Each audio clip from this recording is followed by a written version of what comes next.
प्रमुख रूप से उपस्थित inter university centre for teachers education governing board के अध्यक्ष आदरणीय प्रोफेसर जगमोहन सिंह राजपूत जी, IUCTE के निदेशक प्रोफेसर प्रेम नारायण सिंह जी, यहाँ उपस्थित सम्मानित शिक्षाविदों, देवियों और सज्जनों,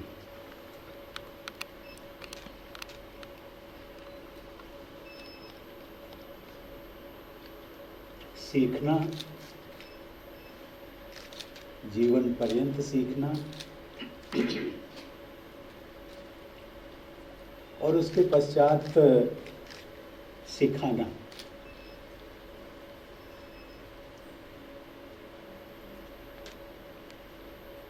प्रोफेसर साहब ने जो बातें की, आज मैंने भी आकर के दो बातें सीखी। एक तो ये, हर वक्ता को समयानुसार अर्थात अपना जो आपको समय अलॉटेड है उसी के अनुसार बोलना चाहिए, और उसके लिए यदि ज़रूरत हो तो घड़ी भी सामने रखनी चाहिए।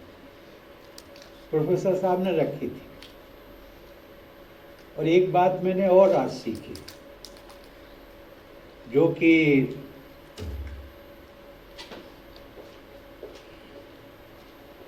जब तक मैं राष्ट्रपति था तब तक भी मेरी जो अधिकृत स्पीच हुआ करती थी वो प्रिंट हुआ करती थी, लेकिन उसका डिस्ट्रीब्यूशन होता था जब हमारी स्पीच समाप्त हो जाती थी, तब उसके बाद में डिस्ट्रीब्यूशन होता था। इसका फर्क ये है, यदि मेरी स्पीच बोलने से पहले डिस्ट्रीब्यूट हो जाती है तो लोगों का उसमें जो एक आकर्षण होता है, थोड़ा सा एक सुनने की जो आकांक्षा होती है उसकी डिग्री होती है वो कम हो जाती है। आज मैंने देखा, मैंने पूछा प्रोफेसर साहब से कि ये तो मेरी आपने स्पीच को उद्घाटन व्याख्यान ये प्रिंट करा दिया है और डिस्ट्रीब्यूट भी हो गया है। स्वाभाविक है, आप लोगों ने इस पर एक नज़र भी मारी होगी। अब मुझे लगता है कि मैं बोलूँगा इसी के आसपास ही बोलूँगा, लेकिन एक्स टेम्पोर होगा। वाराणसी, जिसको हम काशी भी कहते हैं, बनारस भी कहते हैं, उसके बारे में जितनी भी चर्चा की जाए, सबसे प्राचीनतम नगरी भारत की, हम सब लोग जानते हैं। लेकिन कल जब मैं इस नगरी में आया तो मैंने एक कार्यक्रम रखा था, मलिन बस्तियों के बच्चों के साथ में साक्षात्कार, उनके साथ इंटरेक्शन। और एक संस्था है जो हमारे कुछ युवा वर्ग काशी विद्यापीठ से निकले हुए, वो युवा वर्ग मुफ्त में ऐसे बच्चों को शिक्षा देते हैं। वो मुझे दिल्ली में मिले थे। मैंने ही उनको कहा कि अगली बार जब मैं बनारस आऊँगा तो मेरा प्रयास होगा कि आप जिन बच्चों को मुफ्त में शिक्षा देते हैं मैं भी उनसे मिलूं। उनको प्रसन्नता होना स्वाभाविक थी। कल मैंने वो कार्यक्रम बनाया, काशी विद्यापीठ के प्रांगण में ही वो बच्चे पढ़ते भी हैं, उन्होंने कुछ सुविधाएं दे रखी हैं विद्यापीठ ने। लगभग 60-70 बच्चे थे। उनसे जो मैंने एक इंटरेक्शन किया तो मुझे लगा कि मुझे भी बहुत कुछ सीखने का मिला, और ये देखने को मिला कि देश में शिक्षा के स्तर पर भी कितनी डिस्पैरिटी है। एक और हमारा शिक्षा का एक्सीलेंट स्टैंडर्ड, और दूसरी ओर ऐसे भी बच्चे हैं जिनको कि प्राथमिक शिक्षा से भी वंचित रहते हैं। उनको आज ज़रूरत है। मैंने वहाँ पर एक ही बात कही, कुछ अधिकारी भी थे, विद्यापीठ के vice chancellor professor Anand Kumar त्यागी भी थे, उनके अन्य फैकल्टी मेंबर भी थे। मैंने सबसे कहा, यही बच्चे, ये इस देश के बच्चे हैं,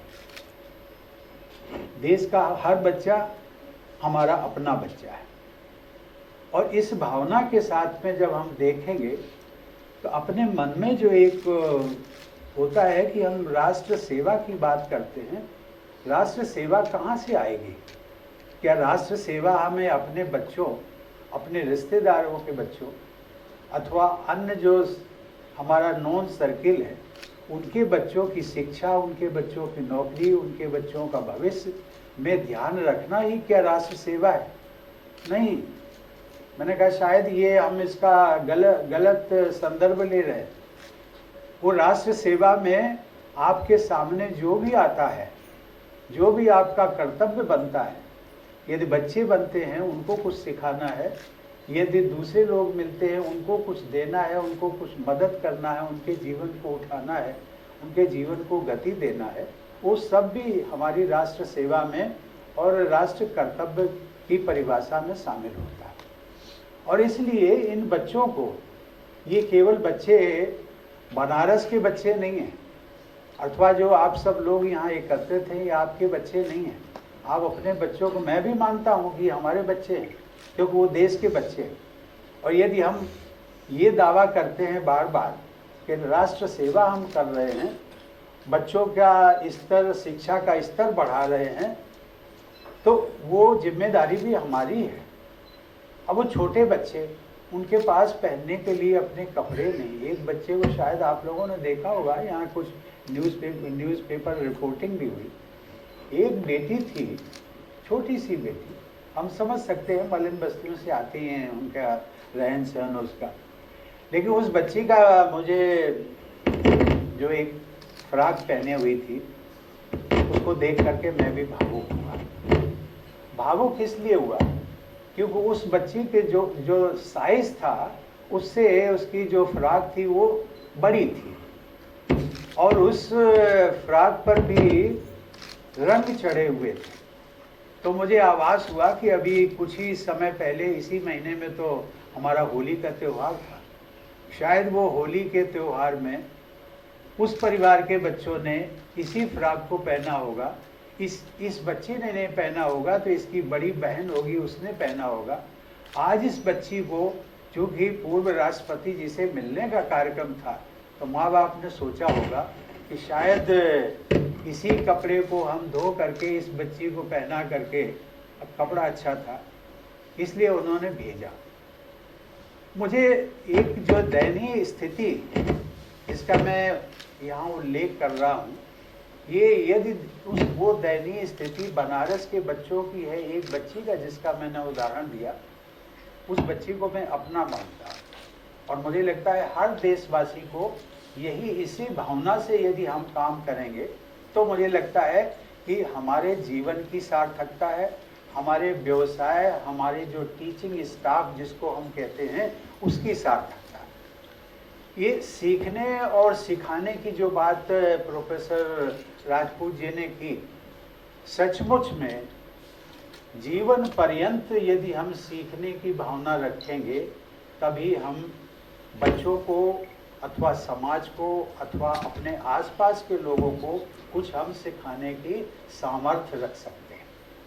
आपकी बात को कोई सुनने वाला नहीं है, सुनेगा तब जब आप उसकी बात को, इसीलिए बहुत अच्छे जो सामर्थ्यवान और विद्वज्जन हैं, वो हमेशा कहते हैं यदि आपके पास कोई व्यक्ति आता है, कुछ फरियाद लेके आता है, कुछ ग्रीवांस लेके आता है, तो आप उसकी ग्रीवांस को पहले सुनिए, मन पूर्वक सुनिए, उस पर ध्यान लगाइए और उसका समाधान दीजिए। यदि समाधान जितना दे सकते हैं, 50% दे सकते, 25% दे सकते, समाधान दीजिए, उसके बाद में अपनी बात उसको कहिए। अब यहाँ देखिए, सुनने और सुनाने, इसकी सीखने और सिखाने की जो प्रवृत्ति, वहाँ से मैं सीख रहा हूँ। वो व्यक्ति हमें, जिससे हम मिलने गए हैं, वो व्यक्ति हमें सिखा रहा है। सही मायने में यही प्रणाली हमें अपने जीवन में भी अपनाना चाहिए। यदि हम, जो बच्चे आपके पास आते हैं, जो शिक्षक कम स्तर के, जो आपसे अनुभव हैं, जिनको हम जूनियर श्रेणी के कहते हैं, उन लोगों को आपको टीच करना है, तो उनकी क्या समस्याएं हैं, उनकी हो सकता है व्यक्तिगत समस्या भी हो, उसको भी सुनना चाहिए। हम कितना कर सकते हैं मदद, that is a different thing, लेकिन सुनना तो चाहिए। और ये जो सुनने की प्रवृत्ति है, वो सही मायने में सभी को अपनाना चाहिए। अब मैं जब चलता हूँ तो लोग पूछते हैं, मैं जिस गाड़ी में बैठता हूँ तो कहते हैं आप बारीकी से इन चीज़ों को क्यों पूछते हैं कि इस रास्ते से निकल गए हैं तो यहाँ से ये स्थान कितना दूर है, यहाँ से ये स्थान कितना दूर है, क्यों पूछते हैं? मैंने कहा मैं अपनी जानकारी के लिए, सीखने के लिए, कि जिस समय मैं अगली बार आऊँगा तो मुझे ध्यान रहेगा कि जहाँ पर मैं ठहरा हूँ, बरेका, जिसको बनारस रेलवे कारखाना कहते हैं, पहले इसी समय में DLW कहा जाता था, वहाँ से BHU आने में कितना समय लगता, ये मुझे जानकारी दी गई। लेकिन मैंने आज फिर उसको देखा कि वाकई में कितने किलोमीटर है। एक ध्यान में रहता है, अर्थात हमेशा जागृत, सजगता। ये सजगता जब तक हमें नहीं होगी, तब तक हम कुछ भी कार्य जीवन में नहीं कर सकते हैं। जो एक्सीलेंस को जो हम हासिल करने की बात करते हैं, वो हमसे बहुत दूर होती जाएगी। सीखने सिखाने की जो प्रवृत्ति है, उसमें सबसे अच्छी बात ये है, यदि हम सीखना चाहते हैं तो व्यक्ति का जो अहंकार होता है, अहम, उसका ईगो, उसकी जो एरोगेंस है, वो एरोगेंस मिनिमाइज होता है। और यदि आप में एरोगेंस है तो आप समझ लीजिए जिंदगी में आपकी वहाँ पर रुकावट हो गई। स्पीड ब्रेकर, जिसको हम स्पीड ब्रेकर कहते हैं। कुछ बातों का मैं उल्लेख जानबूझ करके और एक्सटेम्पोर में बोल रहा हूँ, इन सब चीज़ों से हट करके। प्रोफेसर साहब ने एक नाम दिया, विश्व प्रसिद्ध साइंटिस्ट आइंस्टीन की। उसका मैं भी कभी कभी उल्लेख करता हूँ, कल भी मैंने उल्लेख किया और बच्चों के लिए किया था। लेकिन प्रोफेसर आइंस्टीन की वो घटना मैं लगातार उसको याद रखता हूँ, क्योंकि उसमें उन्होंने सजगता और चेतना, ये दो चीज़ें, और एकाग्रता, जिसको हम कंसंट्रेशन ऑफ माइंड कहें, वो चीज़ हमें देखने को मिलती। और उनका बड़ा अच्छा प्रसंग है, हम सब लोग जानते हैं, वो स्विट्जरलैंड बेस्ड थे। स्विट्जरलैंड या अन्य यूरोपियन कंट्रीज़ में सर्दियों में सर्दी बहुत होती है, वैसे भी सर्दी होती है। अभी तो ये क्लाइमेट चेंज की वजह से बहुत चेंजेस हो रहे हैं वहाँ पर भी।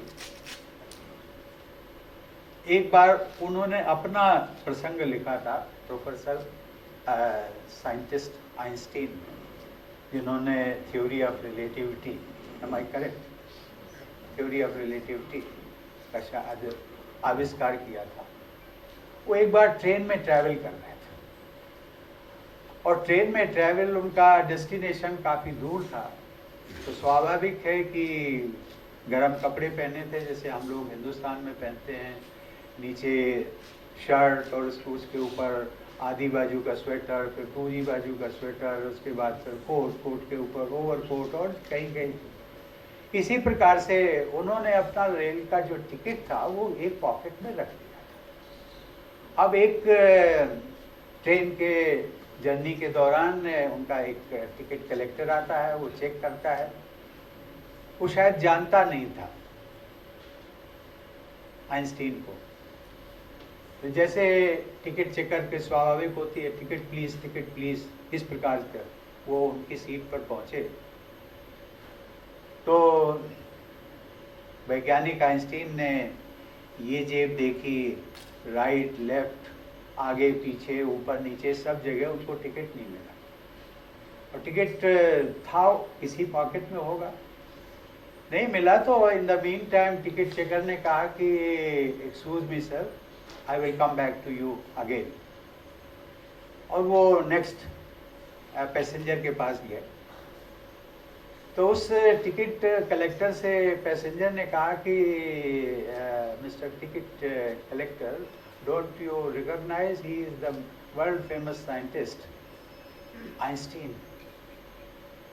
वो टिकट कलेक्टर थोड़ा उसको शर्मिंदगी महसूस हुई, मेरे ही देश का वैज्ञानिक, इंटरनेशनल ख्याति का वैज्ञानिक, और मैं शकल से नहीं पहचानता हूँ, नाम से पहचानता हूँ। लेकिन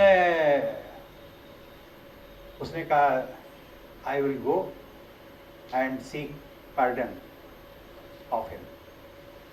वो बाद में जाता है आइंस्टीन के पास। वो सर कहता है कि I am sorry sir, I could not recognise you, I could not identify you, kindly excuse me, I have come to you again not to check your ticket,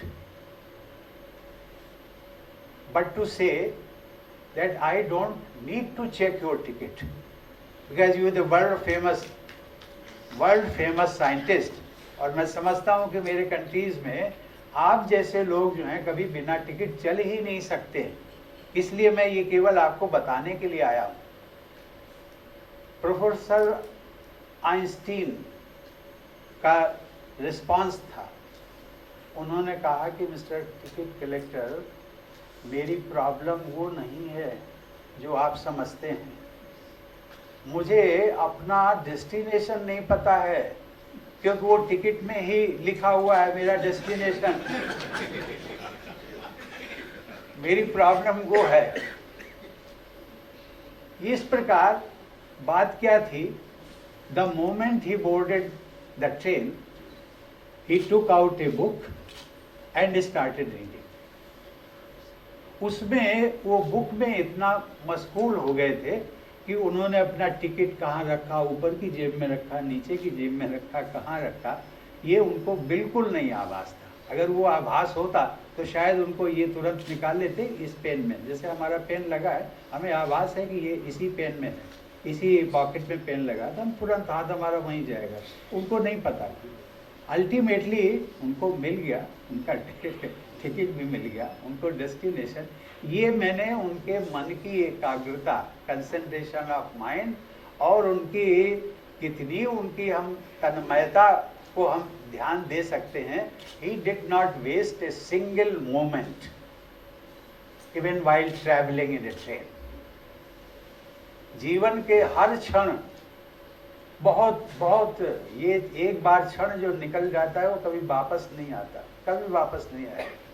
लेकिन इंसान जब जीता है, बड़ी फितरत है इंसान की भी। इंसान की फितरत ये है कि वो जो जीता है या तो भविष्य में जीता है या पास्ट में जीता है, वर्तमान में नहीं जीता, कभी भी नहीं। एक स्वभाव ही बना है हम सबका बचपन से। संस्कार तो इतने शायद नहीं ऐसे मिले, लेकिन जीने की कला जो है, जो कभी कभी हम देखते हैं कि लोग सिखाते हैं जीने की कला, वो जीने की कला सचमुच यही है कि वर्तमान में जियो। कभी भी आप ध्यान देना, कभी भी आपकी प्लानिंग चल रही होगी, किसी व्यक्ति से मिलेंगे तो आप मेमोराइज करेंगे कि पिछली बार कब मिले थे, क्या बातें हुई थी, क्या प्लान किया था।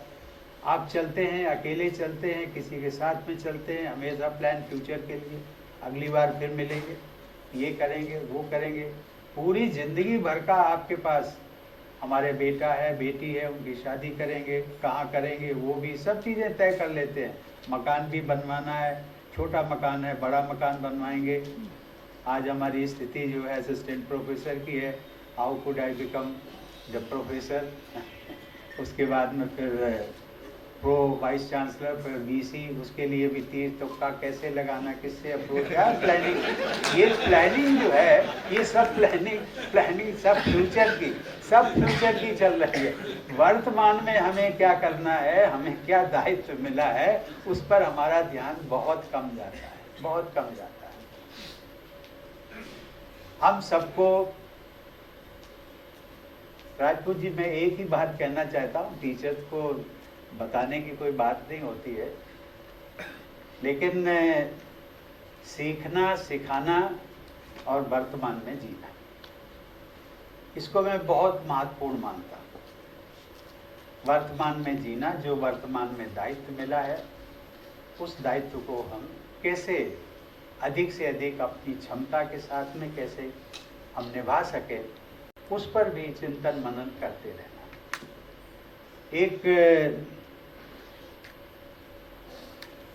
मैं इसमें एक बात का जिक्र है, उसके से भी मैं एक्सटेम्पोर बात करना चाहूँगा भाषाओं का, जिसमें हमने कहा है कि वे हमारी अपनी भाषा, मातृभाषा और भारतीय भाषा, उस पर हमारा जोर अधिक होना चाहिए।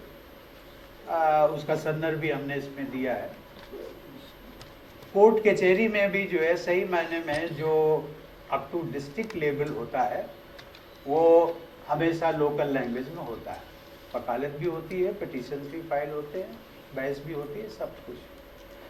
जैसे जैसे हम हाई कोर्ट पहुंच जाते हैं, हाई कोर्ट और सुप्रीम कोर्ट, वहाँ पर जो मीडियम ऑफ लैंग्वेज है दैट इज ऑलवेज इंग्लिश। अभी उसमें चेंज हुआ है। एक बार चूँकि मैं भी उस प्रोफेशन से गुजरा हूँ तो मुझे उसका है थोड़ा अनुभव भी है, और जो हमारे क्लाइंट्स हैं, लिटिगेंट्स होते हैं, उनकी पीड़ा को मैंने बहुत नज़दीक से अध्ययन भी किया। एक बार जब मैंने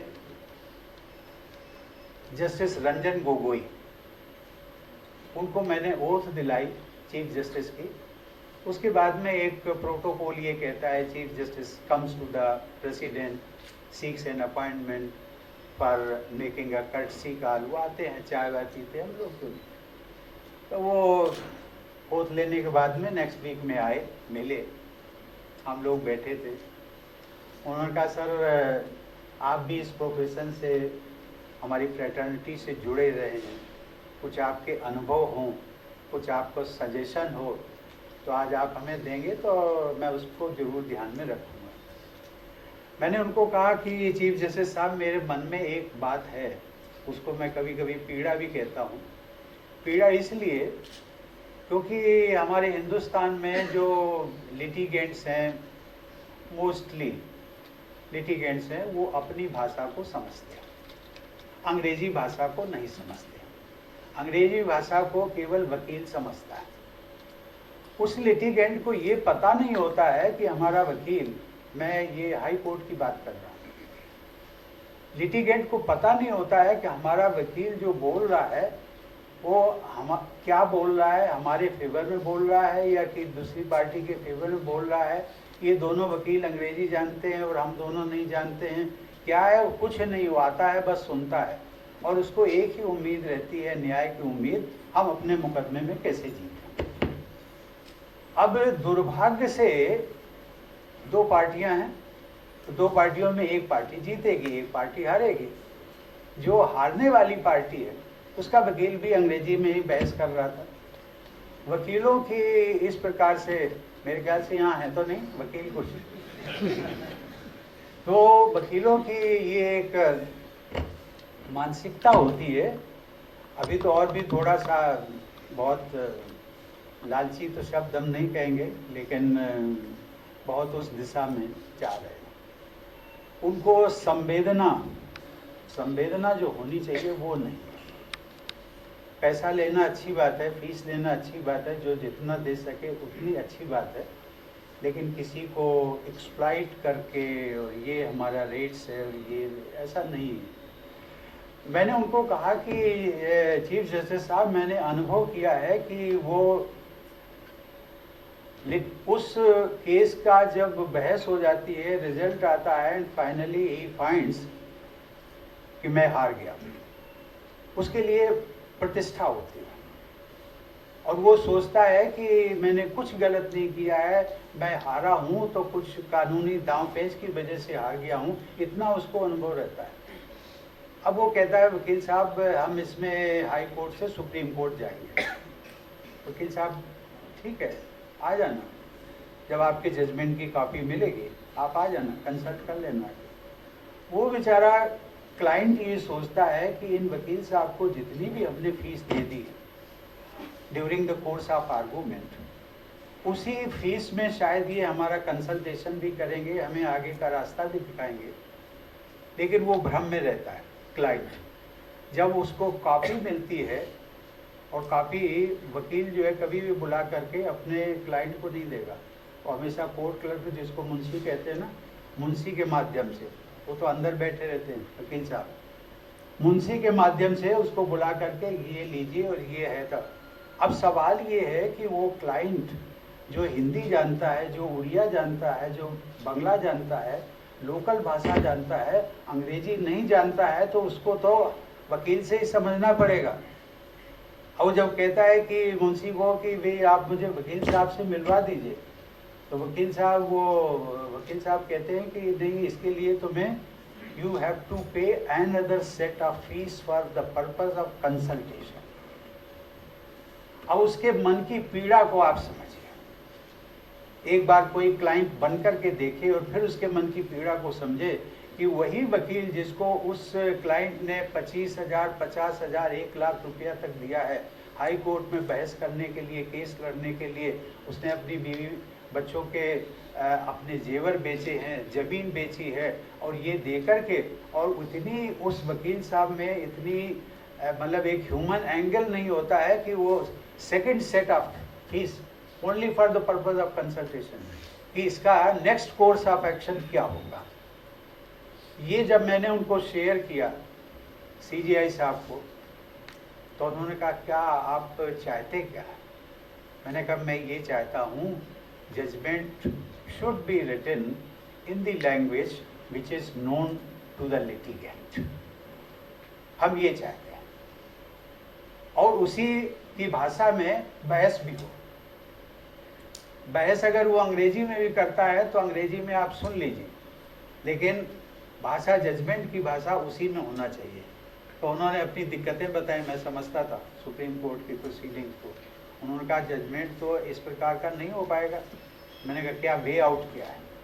then he suggested the way out. उन्होंने कहा judgement will always be written in English language, but it will not be delivered till it is translated into other local languages. और इसका मतलब ये हुआ, और उन्होंने कहा कि sir tomorrow we are going to hold a collegium meeting and we will certainly take an appropriate decision, and thank God he was there. इसलिए मैं उनका उल्लेख करता हूँ, I feel rather grateful to him that he accepted my suggestion and came forward. Collegium की meeting करने के बाद में then he phoned me up and saying, sir, congratulations, the collegium has accepted your suggestion and we have decided to give a translated version also. Simultaneously. आज की स्थिति ये है सुप्रीम कोर्ट की कि शायद 9 या 10 भाषाओं में, लोकल भाषाओं में, वो हिंदी में भी मिलेगा, दूसरी लैंग्वेजेस में भी मिलेगा, तमिल में भी मिलेगा, बंगाली में भी मिलेगा, गुजराती में मिलेगा, और कई लैंग्वेज। एक अभी सॉफ्टवेयर, और उन्होंने कहा इसमें कोई दिक्कत नहीं है, सॉफ्टवेयर उन्होंने बनाया और वो ट्रांसलेशन। मैंने उनको एक और बात कही थी, उस समय मुझे याद है, वो बड़ी इंटरेस्टिंग है। मैंने उनको कहा कि ट्रांसलेशन का जो सॉफ्टवेयर बनेगा उसमें एक चीज़ का और ध्यान रखिएगा। ध्यान ये रखिएगा कि अगर क्लाइंट का नाम सूर्य प्रकाश है तो उसमें जब तर्जुमा होगा ट्रांसलेशन में इंग्लिश में तो आप अगर हिंदी में जजमेंट आता है किसी प्रकार का, सूर्य प्रकाश नाम होगा तो उसमें सनलाइट उसका जो है नाम ना आ जाए। मतलब तर्जुमा है, सॉफ्टवेयर बना हुआ है, तो सूर्य प्रकाश की जगह सनलाइट, लाइट ऑफ द सन, ये चीज़ ना उसमें आ जाए, इन चीज़ों का। तो उन्होंने कहा कि नहीं, वी विल इंश्योर, और उसको हम ह्यूमन रीडिंग साइमल्टेनियसली हम ह्यूमन रीडिंग भी उसकी हम करके and only then we will publish it out. आज मुझे खुशी है न केवल सुप्रीम कोर्ट में बल्कि अन्य हाई कोर्ट्स में भी वहाँ की जो लोकल रीजनल लैंग्वेज है उसमें भी जजमेंट्स का प्रावधान धीरे धीरे शुरू हो गया है। एक ये बात, और इसका संदर्भ आप सबसे ये है, बच्चा हो या जो टीचर हो जिसको आप पढ़ाने वाले हैं, उसकी भाषा को भी, वो कितनी भाषा समझता है, कौन सी भाषा समझता है, कभी कभी दिक्कत होती है। दिक्कत ये, बच्चों की मैं बात नहीं करता हूँ, टीचर्स की भी बात करता हूँ। अगर एक टीचर जिसको पढ़ाने का जिम्मेदारी आपको मिली है, and if he happens to be from Tamil Nadu, Telangana, तो हिंदी तो उसको आती है, इसीलिए आपके पास आया है, लेकिन कहीं न कहीं उसकी तेलंगाना की लैंग्वेज जो मिली जुली होगी और कहीं न कहीं आप नहीं भी समझते हैं, तो कोशिश करिए कि how he should grasp what you want to convey. Basic चीज मैं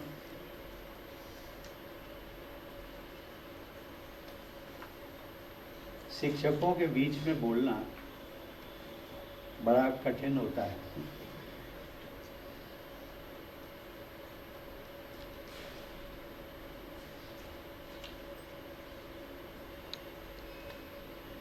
एक बात कहकर के मैं अपनी वाणी को विराम दूंगा।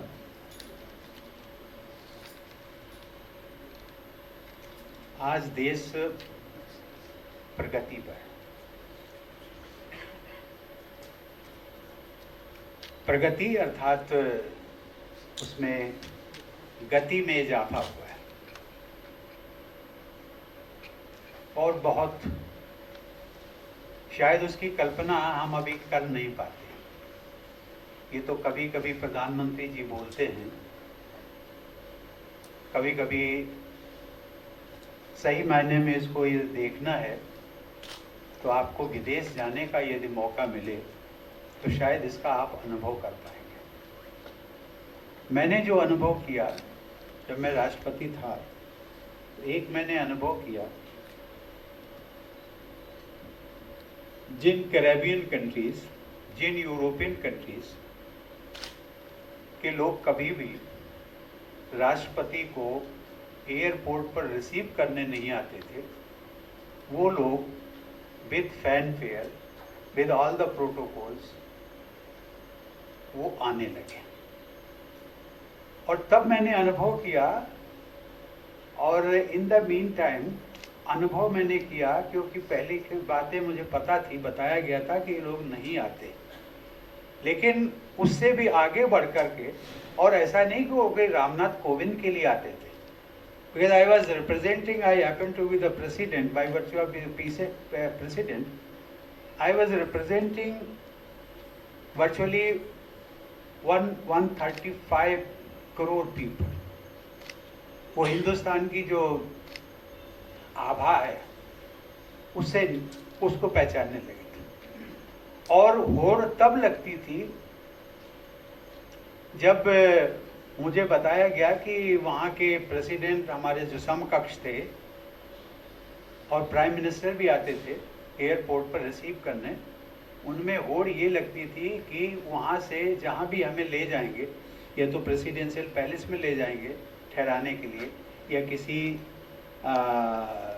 बहुत बड़े होटल में ले जाएंगे, जहाँ पर भी व्यवस्था की होगी हमारे इंडियन टूरिस्ट की, तो उनमें होड़ ये लगती थी कि मेरे साथ कौन बैठेगा।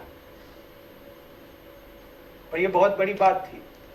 उनकी रिक्वेस्ट आती थी through their protocols and ministry of external affairs कि साहब हम बैठना चाहते हैं। कभी कभी ट्रैवल में आधा घंटा पौन घंटे भी डिस्टेंस ज़्यादा है वहाँ पर। ये मैंने जो देखा, अनुभव किया, और केवल इसीलिए कि उसको वो प्रिविलेज मानते थे। it was a privilege for them to travel along with the Indian president और उसके साथ में एक इंटरेक्शन करना। अब यहाँ पर मैं एक उदाहरण और देना चाहूँगा। एक बार मैं स्विट्जरलैंड, जिसका अभी मैंने उल्लेख किया, स्विट्जरलैंड गया, और उसमें स्विट्जरलैंड में स्विट्जरलैंड की परंपरा ये है, वहाँ पर राष्ट्रपति उनका केवल 1 वर्ष के लिए होता है। पार्लियामेंट का टेन्योर जो है 6 साल के लिए होता है। उनके जो रूलिंग पार्टी होती है उसको वो 6 साल के लिए 6 सीनियर मेंबर्स को वो सिलेक्ट कर लेते हैं और बारी बारी से इस साल आपकी बारी है, इस साल अगले की बारी, इस साल अगले की बारी, इस तरीके से। अभी जो उन्होंने बैंक्वेट होस्ट किया, द देन प्रेसिडेंट, एक परंपरा है प्रोटोकॉल की, बैंक्वेट होस्ट करते हैं इनकमिंग विजिटर के लिए। उस समय एक और उनका प्रोटोकॉल था जिसमें कि उनके जो नेक्स्ट प्रेसिडेंसी होती थी उसको जो विजिटिंग प्रेसिडेंट होता था उसके राइट में वो बिठाने का। हमारे यहाँ पर भी है कुछ इस प्रकार की प्रथाएं। तो उन्होंने, it happens to be a lady, वो मेरे राइट में बैठी, हम लोग खाना खा रहे थे, तो उसने बहुत 2-3 सवाल किए।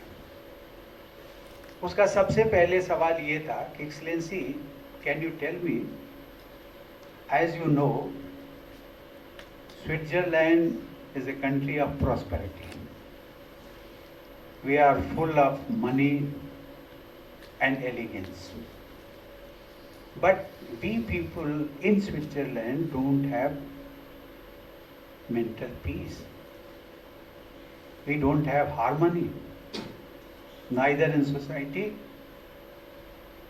nor within ourselves.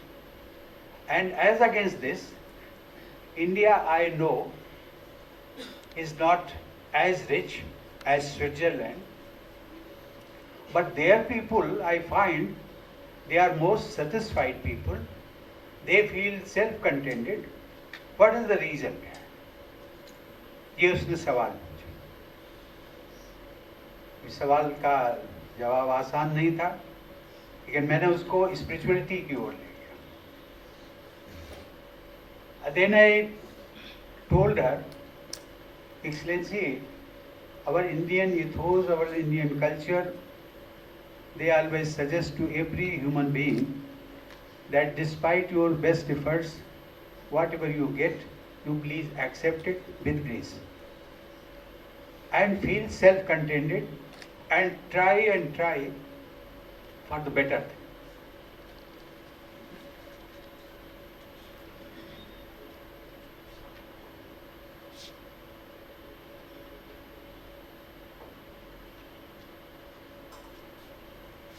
प्रोफेसर साहब, मैं समय की मर्यादा से बढ़ रहा हूँ, लेकिन फिर भी आपसे अनुमति लेता हूँ।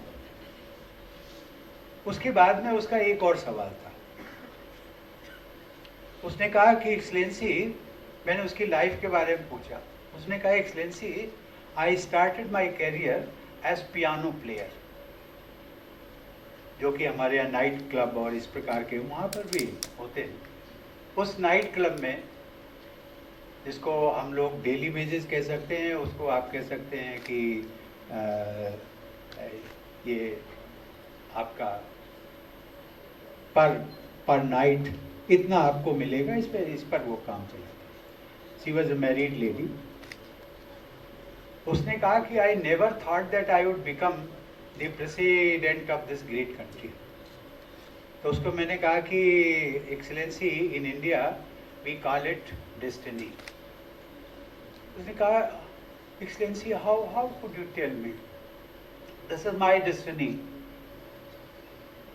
मैंने उससे एक सवाल, काउंटर सवाल पूछा, excellency, have you ever thought why you were not born in Bangladesh, why you were not born in England, why you were not born in Germany, why? She said, Excellency, it was not in my hand. Yes, you are right.